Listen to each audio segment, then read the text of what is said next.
Soviet Afghan War. War against the Soviet 40th Red Army in Afghanistan. मैं यकीन दारम कि खुद मिल्लत अफगानिस्तान एक ऐसी जंग जिसने दुनिया की सुपर पावर को तोड़ के रख दिया।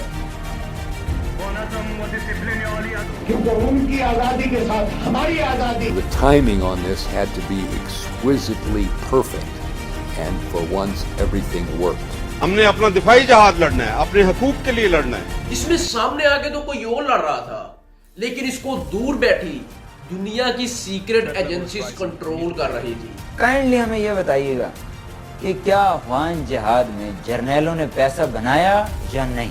मैंने नहीं बनाया, मुझे दूसरों का पता नहीं। लेकिन इस सब को समझने के लिए हमें चलना पड़ेगा वर्ल्ड वॉर 2 में।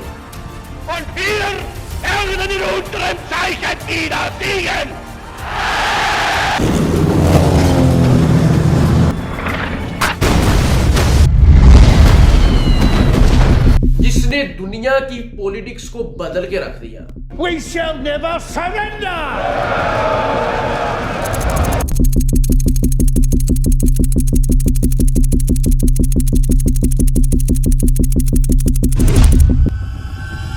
वर्ल्ड वॉर के बाद दुनिया की सुपर पावर बर्तानिया बिल्कुल टूट गया था और उसकी इतनी औकात नहीं थी कि वो दुनिया को कंट्रोल कर सके, जिसकी वजह से दुनिया में दो नई सुपर पावर सामने आती हैं, सोवियत यूनियन попытки урегулирования дипломатическими средствами. और अमेरिका।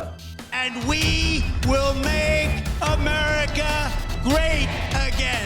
अब दुनिया का चौधरी बनने के लिए दोनों मुल्कों के दरमियान एक कोल्ड वॉर शुरू हो गई थी और ये मुख्तलिफ मुल्कों के ऊपर अपने इन्फ्लुएंस को बढ़ाने लगे थे ताकि इनके नेचुरल रिसोर्सेज और मिनरल वगैरह से भरपूर फायदा उठा सके।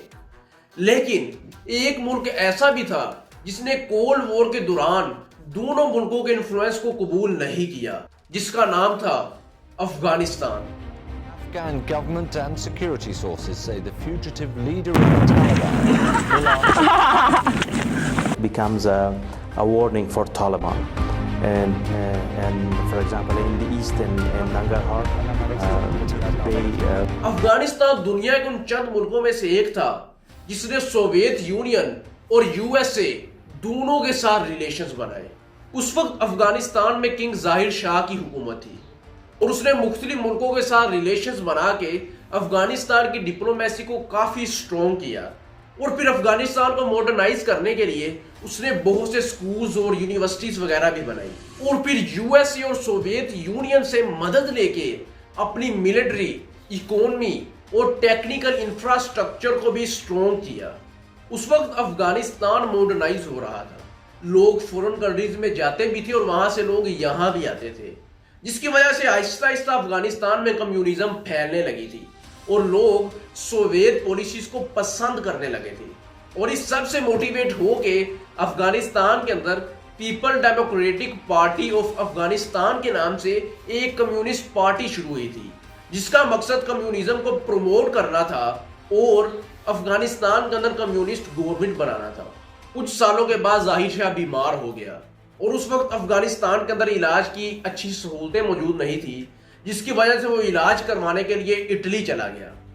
अब इस सब का फायदा उठाते हुए जाहिर शाह के कजन दाऊद खान ने अफगान आर्मी और पीडीपीए का सपोर्ट लेके जाहिर की हुकूमत का तख्ता पलट कर दिया और वो बादशाहत जो कई सालों से अफगानिस्तान में चली आ रही थी उसको खत्म करके अफगानिस्तान का पहला प्रेसिडेंट बन गया। उस वक्त दाऊद ने अफगानिस्तान को रिपब्लिक कंट्री बना दिया था। अब दाऊद ने अफगानिस्तान के अंदर रिपब्लिक सिस्टम शुरू तो कर दिया था, लेकिन सारी की सारी पावर दाऊद के हाथ में थी।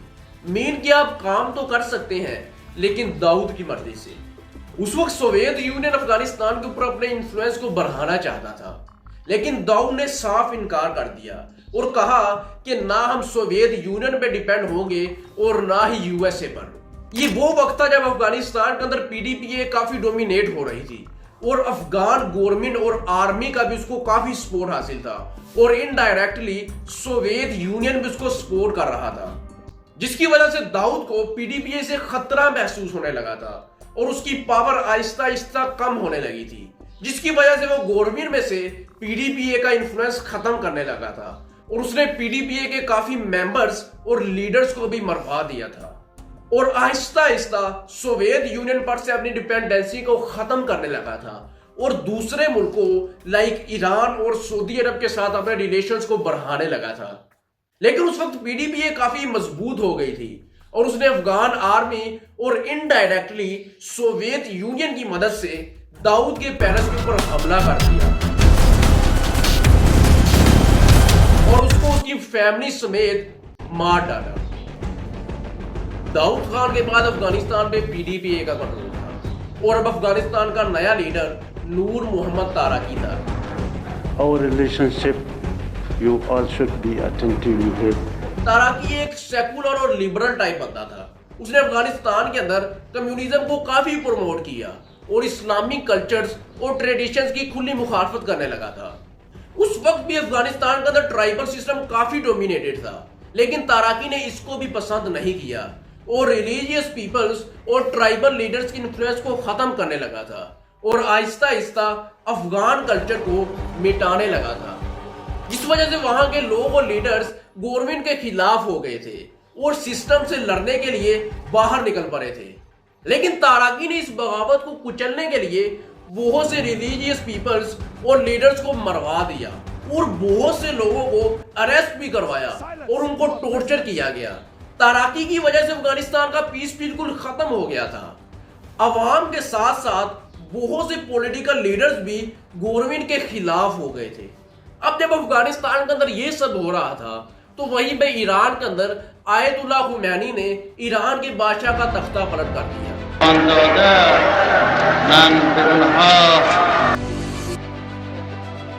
ये इस्लाम और ईरान के सुप्रीम लीडर बन गए।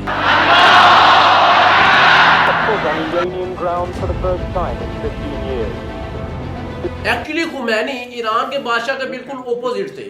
उन्होंने ईरान के अंदर इस्लामिक वैल्यूज को प्रमोट किया और वो किसी भी तरह ईरान के अंदर यूएसए की इन्फ्लुएंस को पसंद नहीं करते थे, जबकि उनसे पहले ईरान का बादशाह एक तरह से यूएसए का पपेट था और ईरान के तमाम रिसोर्सेज पे यूएसए का कंट्रोल था।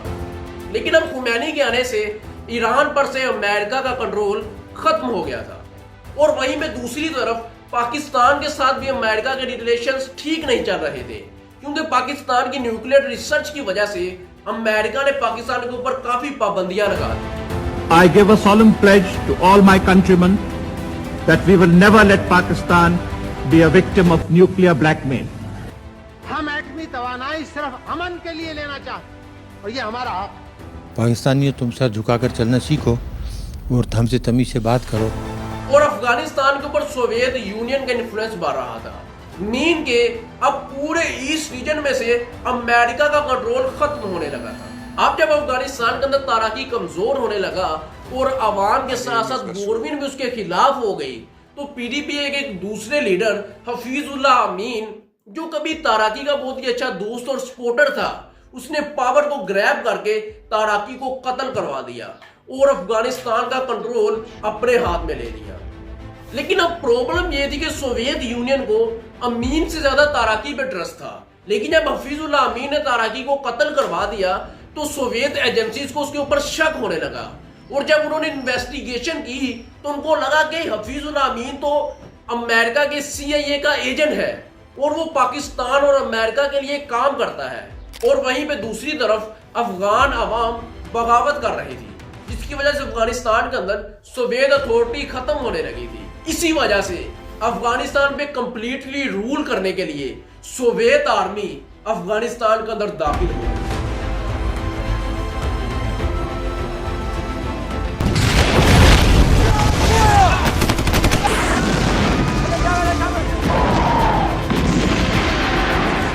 सोवियत आर्मी ने अफगानिस्तान के बहुत से शहरों की गवर्नमेंट प्लेसेस पे कब्जा कर लिया और फिर हफीजुल्लाह अमीन को कत्ल कर दिया और उसके बाद बाबरक करमाल को अफगानिस्तान का नया लीडर बना।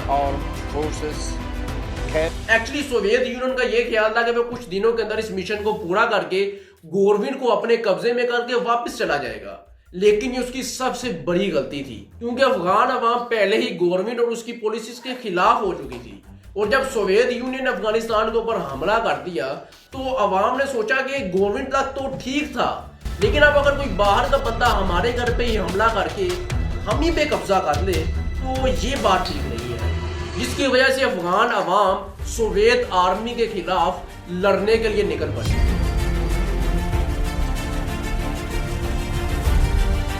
We are Muslim. We don't like the Russian government, and they always attack on all of us.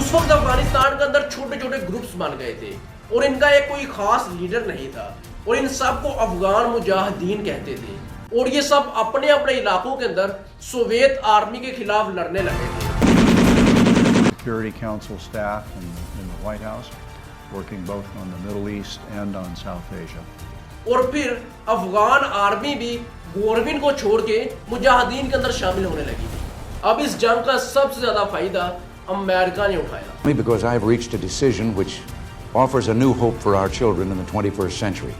क्योंकि अमेरिका शुरू से ही सोवियत यूनियन को रास्ते से हटा के दुनिया पे अकेला राज करना चाहता था, लेकिन अब वो डायरेक्ट अफगानिस्तान के अंदर सोवियत यूनियन से लड़ भी नहीं सकता था। We cannot buy our security, our freedom from the threat of the bomb.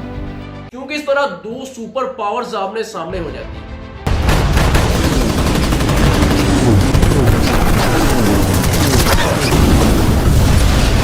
जिस वजह से अमेरिका ने इस्लामिक कंट्रीज के अंदर ये बातें फैलाना शुरू कर दी कि सोवियत यूनियन अफगानिस्तान के अंदर मुसलमानों पे जुल्म कर रहा है, इस्लामिक कल्चर्स और ट्रेडिशंस को खत्म कर रहा है और अफगान अवाम के ऊपर अपने बिलीफ्स को थोप रहा है, जिसकी वजह से पूरी दुनिया के मुसलमान अफगानिस्तान के लिए आवाज उठाने लगे और पाकिस्तान, ईरान, सऊदी अरब, लीबिया, इजिप्ट और बहुत से दूसरे अरब कंट्रीज ने अफगानिस्तान की काफी मदद की और फिर बहुत से पॉलिटिकल लीडर्स और इस्लामिक पर्सनैलिटीज ने यह ऐलान किया कि इस वक्त अफगानिस्तान के अंदर जाके जिहाद करना हर मुसलमान के ऊपर फर्ज है। अमेरिका और रूसिया अस्बहत इलाहन मिन दूनिल्लाहि सुब्हानह।